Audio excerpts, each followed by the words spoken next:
day? 11. Day 11. Leaving The Belito. Dolphin Coast. But on our way out, still in Belito, we went to the Virgin Active Gym. Yeah. Get ourselves a bit of a workout. It was fun to be back in a good old gym again and get the heart racing again. Not that she doesn't race my heart, but I mean in a different way. It was more about the muscles than our racing. Yeah. Muscles and heart rate. Yeah, we're sitting a lot in the car and then we walk around and hike, but it's not enough to compensate. So yeah, that was good. Yeah, so I it was started good the just to day do with some the gym. focused exercise, not just hiking and stuff and carrying bags and cameras.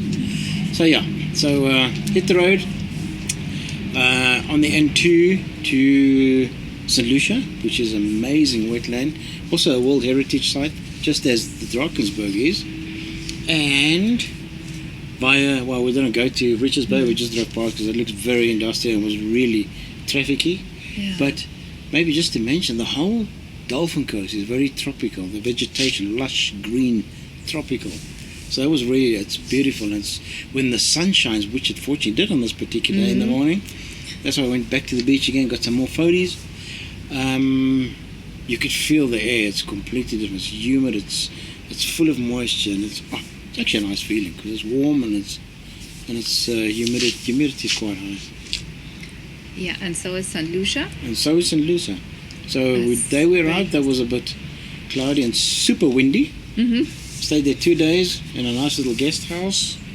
The St. Lucia Wetlands Guest House. So St. Lucia anyway has one main road, and all the other roads more or less are private homes or guest houses, and they have a lot of space and really rainforest gardens. So we were lucky to be in one of those ones. And big business there is in St. Lucia is guest houses. So I see a lot of them.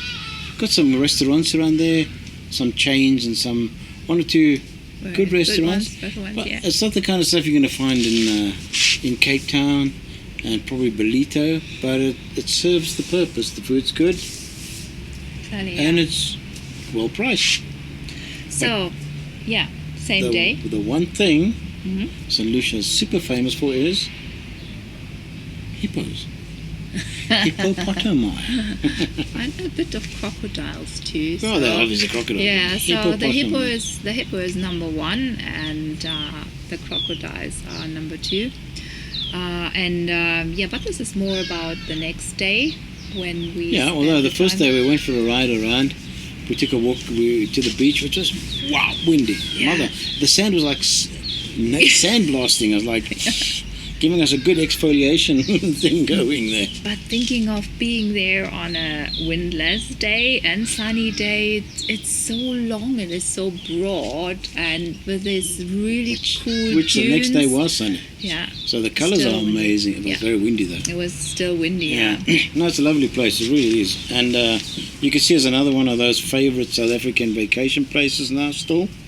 Always has been, but now it's become a World Heritage Site, so it's a little bit more controlled. In the old days, you could take your 4x4 and drive those massive wide beaches. But now it's good that this is Mandela's doing, really start protecting the environment. Good on him. Yeah, they did a good job there. We went for a little ride through. Alright, so St. Lucia Wetlands are also known as the Isimangaliso Park. But now you've noticed I leave the interesting words to her. Which is Zulu and means the place of wonder. And this also actually is from Nelson Mandela, and he described it the place where it's an ecosystem where so many different types of animals like a hippo and a crocodile, but there's also whales and there are elephants, and there's also the oldest bird, which name I completely forgot right now. And this is very, very rare, all these mammals and fish in one ecosystem. So, place of wonder. And so we spent the day driving through that. It was a good 6 hours, more, 7 hours or so. Climbing, checking out dunes, and animals, a lot of buffalo we came across, and elephants, zebra. and a crazy experience She'll probably tell you about it because it was a first for me as well. Yeah, a rhino.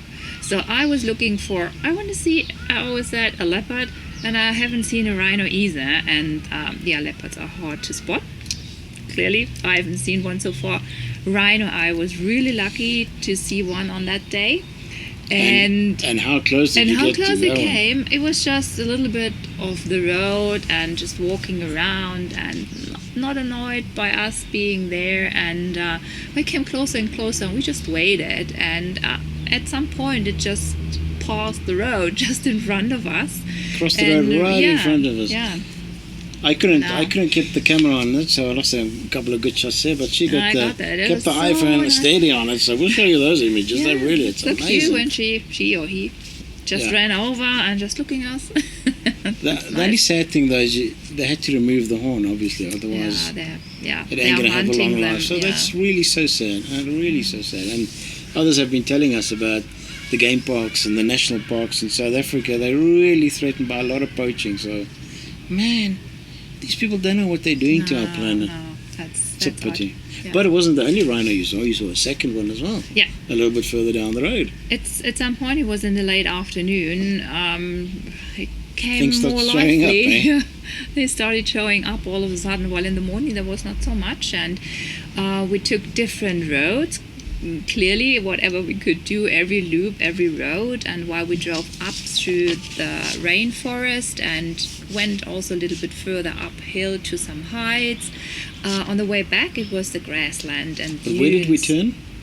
We turned at Cape Vidal. Yeah. I mean, they couldn't go further. Yeah, so that's actually the northern point. And also, again, with a really pretty beach, like St. Lucia itself. But same, like, what a wind. But nice on a sunny, windless day. Yeah. Clearly. It was really nice and sunny. So this is where we turned back. So it's about 35 kilometers up and a bit more. So second night in the guest house was a bit noisy. There were youngsters next door. So it was a bit disruptive. So we didn't have the greatest sleep. But we got up early. Yeah. Had a good breakfast. The guest house got amazing breakfast. Wow. I mean, really, they got wow. And we thought, well, on the way out, let's go do they have boat cruises. Let's go do a boat cruise and check out some hippos. And we got some nice hippo footage there as well. That was really, really good. I have to say, we are not into jump on a boat with the tourists there are some more people. Why not? We had some hours to spare. Hey. But this was the kind of small boat, and I mean, it was a Sunday, still not, crowds of people. I said, this is the opportunity to get closer to them, and having a guide who obviously knows where you find them. And it's great. I mean, it was families of hippos, and you could come really close because they are chilled out, luckily, because it can be really, really dangerous. And it was a very, very chilled 2-hour tour we took there. We were hoping to see them at night, but no, we didn't catch them at night because we were so tired after all that driving the previous day. So maybe next time round.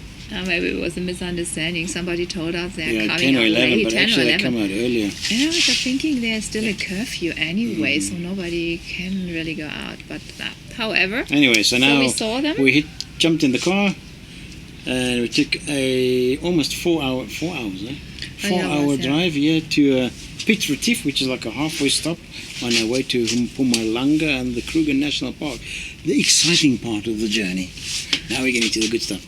I mean, the coast is amazing, obviously. It is. But there's amazing stuff coming now. So we're sitting here in the garden of Bali Biazi. She does the place names. Lovely garden. Which is nice little guest house. I was a bit nervous coming along here. I thought, oh, good Lord, where are we going to stay in this interesting town? But this is quite nice. Yeah, it's like we said, or I told you about the Eastern Cape. Some roads, national roads, lead you through or past townships, really crowded, and it's just not really nice, and you get your doubts about where you arrive, what your destination may look like, and even knowing all that from, I don't know, 15 years ago and even longer. Yeah, you don't know how the things develop, but they develop in a very interesting But way. we'll tell you more We'll about tell you more about tips, that, yes. tips on how to plan and maybe and- places to go, and some other places maybe not to go. Or what you should know about it if Yeah. you go there. I mean, everything. What kind of weapons you should take along if it's going to. Yeah, anyway, we're going to talk to you more about that. So that was a quick update until today, which is day number 12? 12, day 12 of the 35 days. Yeah, so getting more and more excited. Yeah, so yeah. what's So, to come? We'll keep you And, posted. Next stop is White River in Mpumalanga. See Correct. you in Mpumalanga. This is where we meet you again. Bye. Just